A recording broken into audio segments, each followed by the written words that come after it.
The prophetic message you are about to hear is part of a great communication from the divine. It is a new message from God for our time.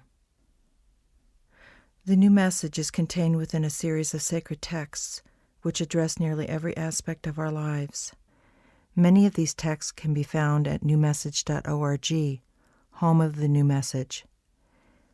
There you will also find important messages from Marshall Vian Summers, the individual who is receiving this great gift for humanity. The new message from God is not part of any existing religious tradition. It comes anew, with God's blessing and intention for humanity at this time and for the times to come. The new message is here to bring confirmation to your soul, resolution to your mind, and direction to your life. Yet be prepared. The new message may challenge many of your beliefs and assumptions, and the beliefs and assumptions of your culture. It is appropriate that a new message from God would do so.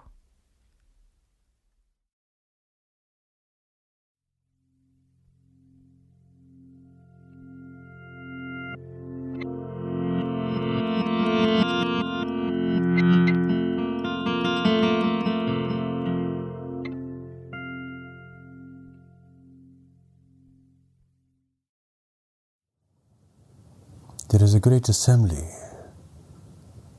the angelic presence that watches over this world, and has watched over this world for a very long time. How different this is, however, than people's notions and beliefs. The way that such great beings have been portrayed in the past, in your books on religion, on the testimony of certain people. God is not managing the world. God is not running the climate. God is not moving the blood through your veins or pouring the waters over the cliffs or germinating the seeds in the ground. For that is all set in motion at the beginning of time. But God has assigned a presence to watch over the world.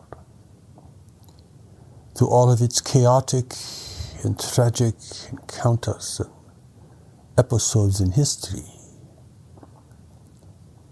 watching for those individuals who show greater promise, bringing things into the world at certain key turning points in humanity's evolution, sending one of their own into the world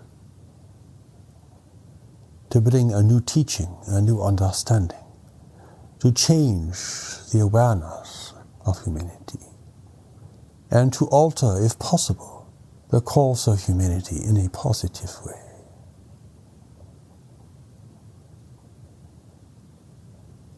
Those who you honor as the great messengers, the great saints, the great teachers, such as the Jesus, the Buddha, and the Muhammad, come from this assembly, you see. But when they are in the world, they are human beings. What distinguishes them is that they are here on a greater mission, with a greater set of responsibilities and a greater accountability to those who sent them. Their lives are trials. Their lives are demanding. It is not a journey for the faint of heart, or for those seeking pleasure and repose here on earth. The assembly watches over the world, listening, waiting for those requests that are truly authentic and represent an honest appeal. Particularly if they mark a turning point in a person's life. Particularly if they show a greater demonstration of desire for contact. Not born of ambition, not born of foolishness or experimentation, It is the signal that someone is ready to begin to awaken. Only heaven knows what this signal is, what it sounds like, what it means, and how it should be regarded. For you here on earth, the assembly is like heaven, a bridge between this world and your ancient home, from which you have come and to which you will return eventually.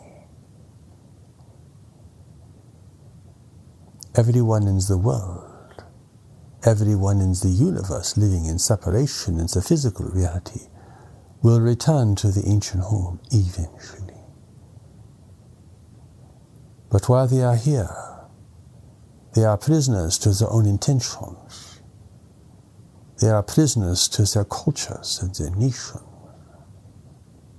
In a universe where freedom is so very rare. Yet each has been sent here for a greater purpose, a potential, a seed of wisdom, a possibility that given the right circumstances and given their own honesty and awareness, a greater life could be initiated. So every world where sentient beings have evolved or have migrated and colonized in the universe, there will be an assembly there. A great assembly or a small assembly, depending on the number of individuals and the nature, the conditions of that culture and nation in the universe. It is a plan on a scale you cannot even imagine. Your religions cannot account for it. Your theology is far too limited in scope to encompass something of this magnitude. Try as you may to interpret the signs and the symbols of life on earth, you cannot interpret this. Your intellect was not created to interpret something on this scale. But within you is the power of knowledge that God has placed there. A deeper intelligence, a deeper mind. And it is this mind that the assembly is waiting for. For if this deeper mind within you can emerge within the context of your life and circumstances and be accepted and followed and received, you begin now a new journey in life. Only in this regard can it be said that you would be born again in the world. Only in this regard would that be true and meaningful and efficacious. Members of the assembly will attend to certain individuals who are making a greater contribution to the world. But only if the deeper knowledge within those individuals is sending the message the assembly is waiting for and looking for amongst those who live in separation.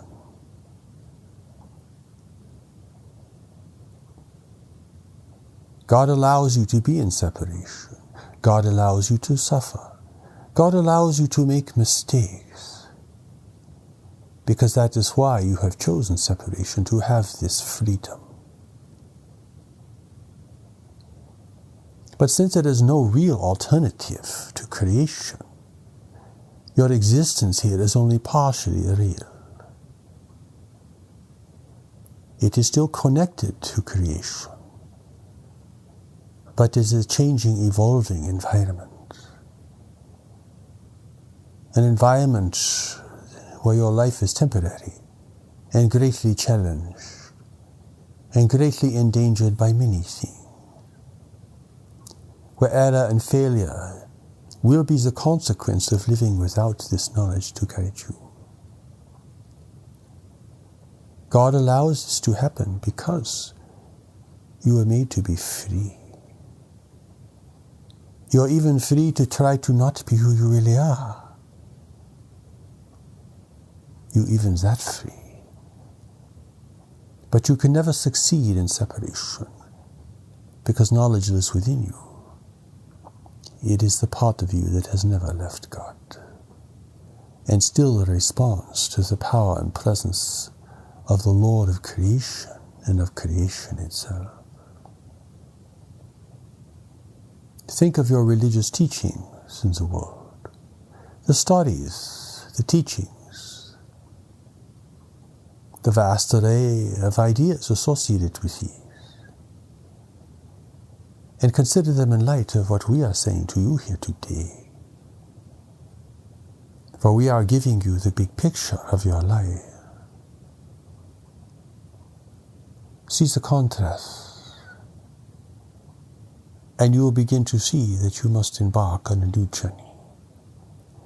Your old ideas of religion and spirituality can only serve you to a certain degree. Beyond that, they must be set aside. For only God knows the way to return. Only God knows the meaning of your true existence and the specific purpose that has brought you into the world at this time under these circumstances. The intellect must bow down eventually. It can only follow when attending a greater reality. This requires humility. This requires surrendering over time to the power and presence that lives within you. They can only respond to your soul. The assembly allows everything to happen on earth unless their presence is required and requested with the greatest sincerity. They will not interfere. Only at a great turning point, when a new message is meant to be given to the world, will they provide humanity a new understanding, a greater awareness. And this will occur in response to great and potentially devastating change in the world. That is why the great revelations are only given at certain critical turning points in the evolution of human civilization. They cannot be fabricated. They cannot be invented. They cannot even be imagined, though many people have tried, of course. It is upon these that the great traditions have been built. But it is also upon these that the great traditions have not been able to follow the spirit of the revelation that initiated their existence since the beginning. God knows that without knowledge, people will be in error regarding these things and will make many mistakes along the way. It is the condition of living in separation. But once you begin to discover the power and presence of knowledge within yourself, you begin to end the separation within yourself, between your worldly mind and idea of yourself and the greater intelligence that is within you, an intelligence you had before you came into the world, and which you will rediscover once you leave. This requires a greater resonance with life, and not merely a complex theology or philosophy. The angelic assembly does not respond to those things. But at a great turning point, such as occurring in the world today, one of their own will come into the world. One of their own will be sent to face the tribulation of being the messenger, the great difficulty, the great mystery, the great uncertainty, a great presence that will abide with them as they go through the process of becoming an adult human being, with yet little awareness of their greater destiny and purpose, until their calling has been initiated. No one understands the life of the messenger, but everyone can receive the gifts of the messenger, which are gifts that are greater than any person could ever give to the world. gives far more long-lasting, pervasive, powerful, and inspiring than any person could ever create or invent. People may have compelling ideas, but nothing that can transform the life of a person in the most natural and beautiful way. That must come from heaven. It must come through the assembly that interprets the will of God. For God of the universe is far too great to be preoccupied with this world. The God of countless galaxies, dimensions, and creation beyond the physical manifestation, which is even greater. So great that there is no possibility you could comprehend its scope and its great inclusion in life. The Lord of a billion races and more is certainly beyond any theological principle that has ever been created in this world. But it is part of God's new revelation, you see, because humanity is emerging into a greater communion of life in the universe, and must now begin to think of God in a greater panorama. For to understand what God is doing in this world, you must understand what God is doing in the universe. And for the first time, the revelation concerning this is being given to a humanity that stands at the threshold of space, to a humanity that stands at the threshold of destroying the environment of the world and driving itself into ruin and catastrophe. It is the greatest threshold humanity has ever faced, and the most consequential. Everything will change, and is changing even this moment. And because of this great turning point, God has sent through the angelic presence in the assembly a new revelation for the world. A revelation about life in the universe and the work of God everywhere. Not based upon a tribe or a region or upon natural phenomenon or upon the limited history of a group or a nation, but upon the reality of life everywhere. This greater panorama gives you the greatest opportunity to recognize the power and presence that lives within you, and encourages you to use your intellect to support this realization. For this is what it was created to do, and this is its highest service to you. You will not know the names of those in the assembly, though they might provide a name at some point for some person to help them to respond. But their names are meaningless, for they are both individuals and they are one. A phenomenon you cannot comprehend with the intellect, which can only think of things of this world. At the time of great revelation, the assembly speaks as one voice. It speaks through one of its members, but they're all speaking as one. A phenomenon that you cannot really consider. It is too marvelous. It is too phenomenal. It speaks beyond your notions of reality entirely. You can only imagine individuals in the universe, but the assembly is one in many and one.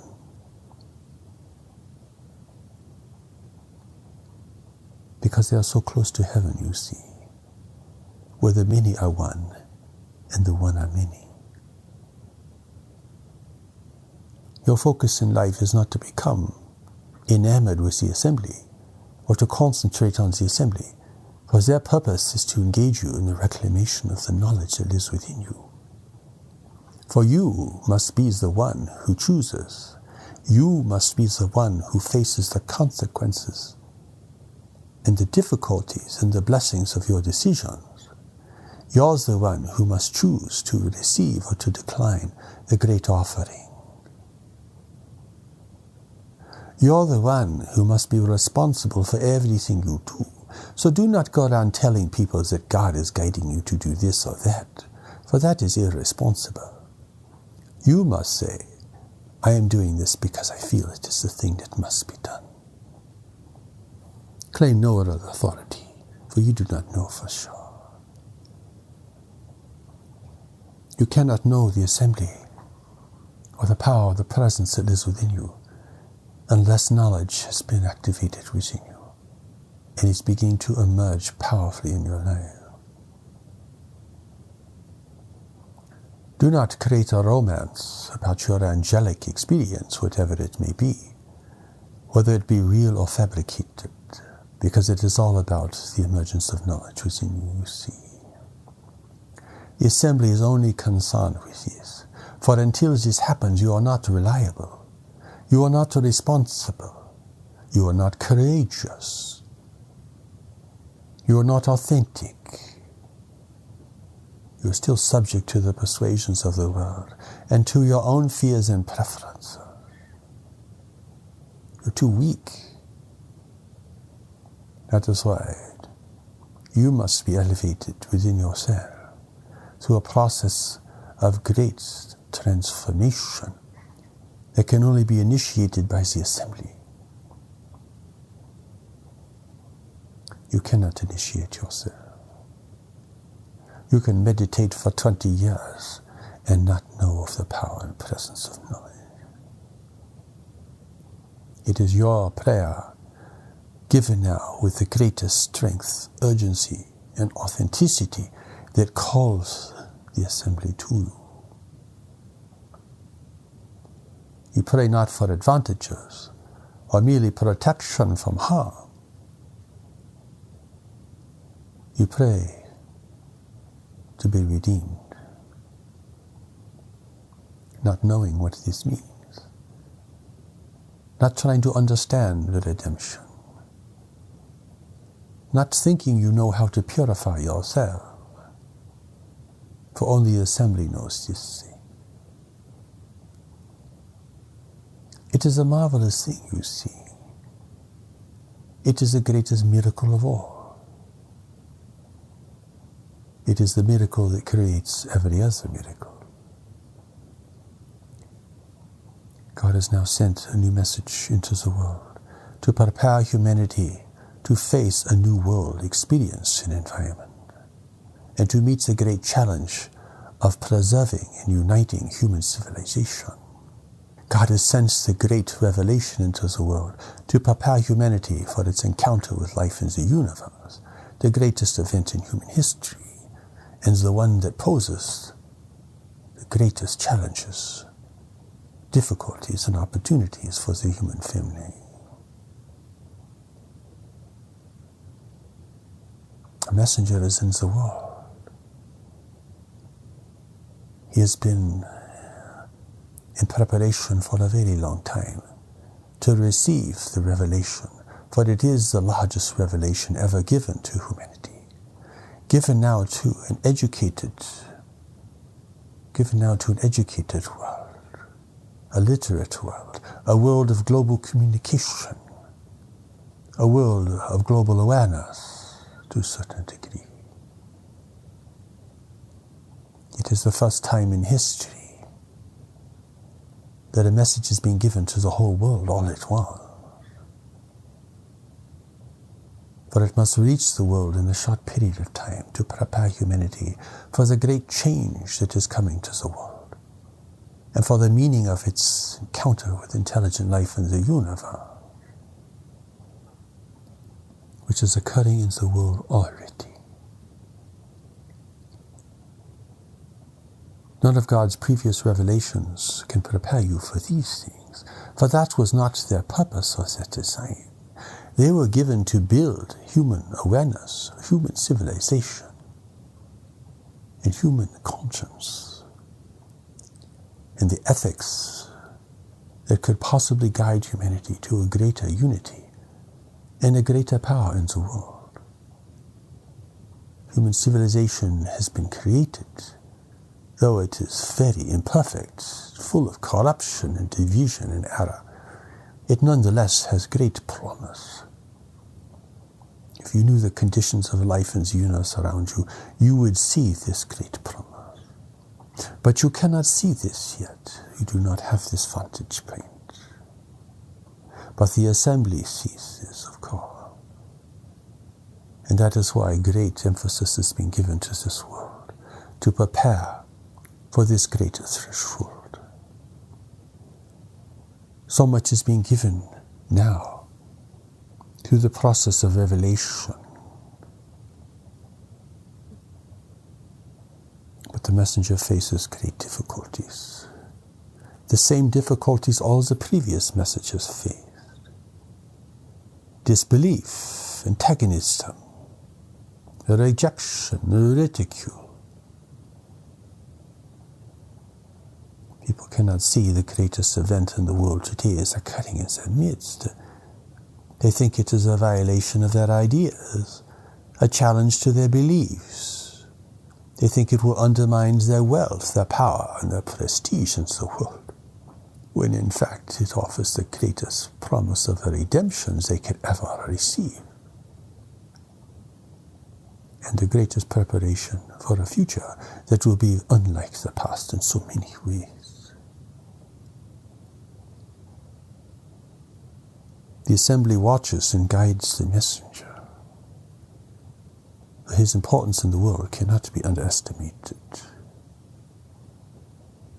His importance in the world cannot be overestimated.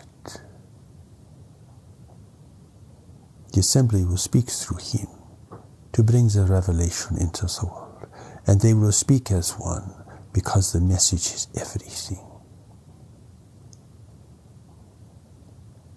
If this can be recognized by enough people, heeded and followed by enough people, humanity will have the power to turn away from disintegration and endless conflict and war, to build a new foundation for the future. The revelation has given the vision of this greater world for humanity. But it will be a very different world. It will require great power, courage, and honesty to create it and to sustain it in a universe where there are powerful forces and where freedom is rare. Only God knows how this can be done. Only the assembly understands these things. Your task now is to learn to receive and to take the steps to knowledge so that you may find your true foundation in life. To challenge your ideas, to resolve dilemmas from the past, to forgive yourself and others, and to look upon the world without a rejection and condemnation. For it is this world that will call forth from you, in time, your greater gifts and your greater role. There is so much to unlearn here, so much to reconsider. You have to be humble enough to do this. If you think you know the truth, if you think you know God's will, if you think you know what the universe is, well, your chances of discovering the truth will be very small. The assembly watches over the world. Call to the assembly, not casually, for they will not hear you. Not to fulfill your ambitions, your dreams, or your fantasies, for they will not hear you. You must pray with your heart and your soul. Only then can your voice reach them, for they only know what is true, honest, and pure. They cannot be manipulated. They cannot be corrupted. They cannot be influenced. You cannot make a deal with them. For you must have the strength to receive their counsel in time, and to carry it forth without compromise, without corruption. That is how strong you will have to be part of a greater force for good in the world. People will think, oh, this is too much for me to consider. The challenge is too great, but we say no. It is appropriate for who you are and why you're in the world and who sent you here. You think of yourself in such a demeaning way. You have degraded to a pathetic state when you think like this. You do not know your strength, your power, your purpose, which only knowledge within you can provide. The assembly watches and waits for those who can respond to the message that God is sending into the world at this moment. For the messenger is now coming forth to speak, to proclaim, and to teach the revelation. He has been withheld for a long time until the message was complete. Now it is complete, and the world is in great need of it, greater than you can realize at this moment.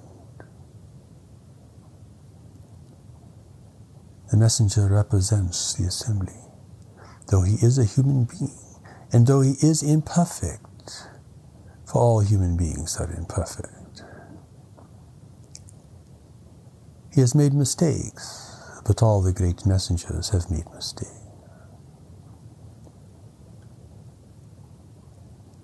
It is the power of heaven within him that is his strength, that is his banner, that is his shield. You can destroy his body, but you cannot destroy his message.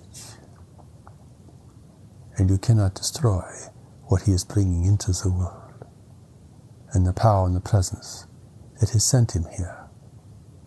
Power and presence that waits for you to respond. For the gift is now before you.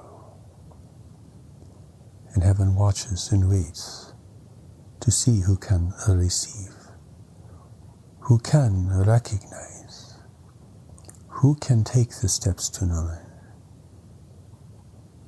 and receive the gift of a greater life in a world that goes darker and more uncertain with each passing day.